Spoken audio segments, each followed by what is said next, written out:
संपूर्ण जग त्याचा तिरस्कार करतं, त्या सगळ्यांचा भगवान शिव परमात्म्याने स्वीकार केलेला आहे. सज्जन सगळ्यांना आवडतो महाराज, पण दुर्जन कोणाला आवडतो का? दुर्जन व्यक्ती दिसला की लोक बाजूने जातात. आपल्याकडे मराठीमध्ये एक म्हणच आहे, जो आवडतो सर्वांना आणि तोची आवडे देवा. भगवान परमात्म्यालाही सज्जनच आवडतात आणि तुम्हा आम्हाला सर्वसामान्यांना सुद्धा सज्जन व्यक्तीची आवड आहे. दुर्जन कोणाला आवडत नाही महाराज. गोस्वामी तुलसीदासजींनी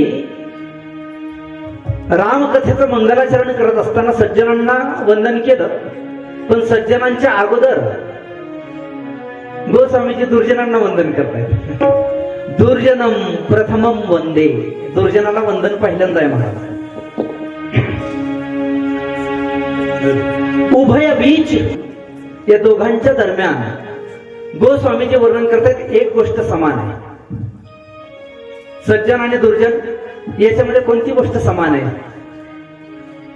गोस्वामीजींनी वर्णन केलं, दोघांचं काम एकच आहे. सज्जनाचंही काम तेच आहे आणि दुर्जनाचंही काम तेच आहे. सज्जनही प्राण घेतात आणि दुर्जनही प्राण घेतात. बिछुरत एक प्राण हरदी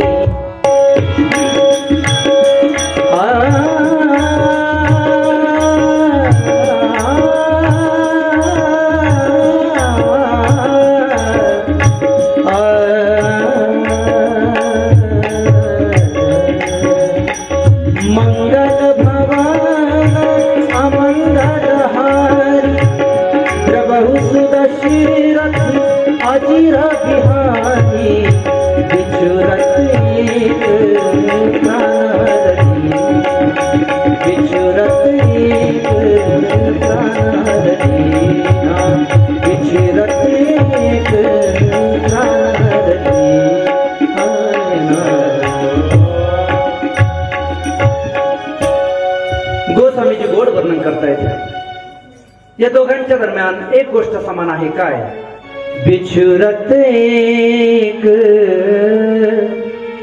प्राण हरली. सज्जनांच्या विरहामध्ये दुःख आहे, दोघेही दुःख देण्याचं काम करतायत. सज्जनांच्या विरहामध्ये दुःख आहे आणि दुर्जनांच्या मिळण्यामध्ये, दुर्जनांच्या दिसण्यामध्ये दुःख आहे. मिलही एक दुःख दारुण दीना, बिछुरत एक प्राण हरली. आणि म्हणून दुर्जनांनाही वंदन करतायत, सज्जनांनाही वंदन करत आहेत. शिवकथेच्या माध्यमातून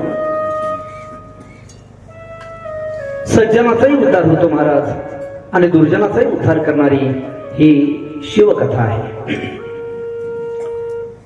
प्राणीमात्रांच्या ठिकाणी उद्धाराची कल्पना करत असताना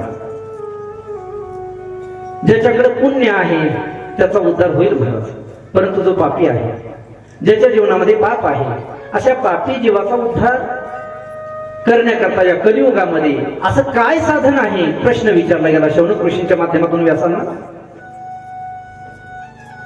असं कोणतं प्रगल्भ साधन आहे की ज्या साधनाच्या माध्यमातून पुण्य करणाऱ्यांच्या पेक्षा पाप करणाऱ्यांची संख्या ही अधिक आहे. ज्या वेळेला कलियुग प्रारंभ झालं महाराज, त्यावेळेला या कलियुगाला मारण्याकरता परीक्षित राजा हातामध्ये धनुष्यबाण घेतलेला आहे आणि कलियुगाला मारण्याकरता तो निघाला महाराज. त्याने पाहिलं एक दृश्य, एक बैल त्या बैलाचे 3 पाय तुटलेले आहेत. एका पायावर तो बैल आहे, पडलेला आहे खाली, आणि एक काळा भिन्न असा पुरुष चापकाने त्या बैलाला मारत आहे.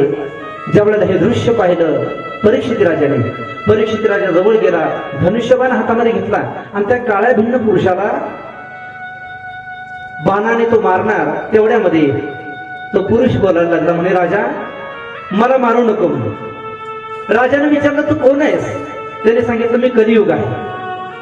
तो काळा किट्ट पुरुष तो बोलायला लागला, मी कलियुग आहे, मला कलियुग म्हणतायत. भगवान श्रीकृष्ण परमात्मा जसे मृत्यूलोक सोडून गेले तर मला चान्स मिळाला म्हणे आणि मी या मृत्यू लोकामध्ये आलो. भगवंत गेले आणि द्वापार संपलं, महाराज कलियुगाला प्रारंभ झाला. अरे पण तू हे काय करतोस म्हणे. हा बैल मुका प्राणी आहे, त्याचे 3 पाय तुटलेले आहेत आणि तू त्याला मारतोस म्हणे. कलियुगाने सांगितलं माझं ते कार्यच आहे, मी कलियुग आहे, माझा स्वभावच तो आहे. हा बैल म्हणजे सामान्य बैल नाही. कलियुगाने सांगितलं म्हणजे हा बैल म्हणजे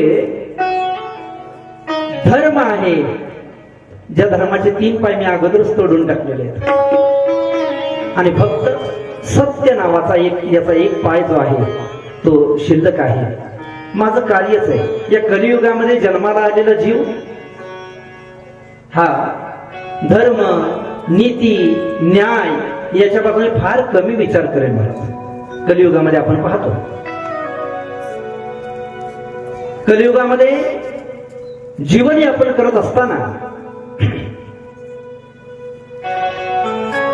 आपल्याला धर्म करणाऱ्यांची संख्या निश्चित कमी दिसते, न्यायपूर्ण रीतीने व्यवहार करणाऱ्यांची संख्या ही अत्यंत कमी दिसते. पण एक लक्षात ठेवा, ज्याचा व्यवहार नीतीपूर्ण आहे, ज्याचा व्यवहार हा न्यायपूर्ण आहे, संत महात्मे सांगतायत की त्याचाच विजय होत असतो. तुकडोजी महाराजांचे एक पद आहे, गोड पद आहे.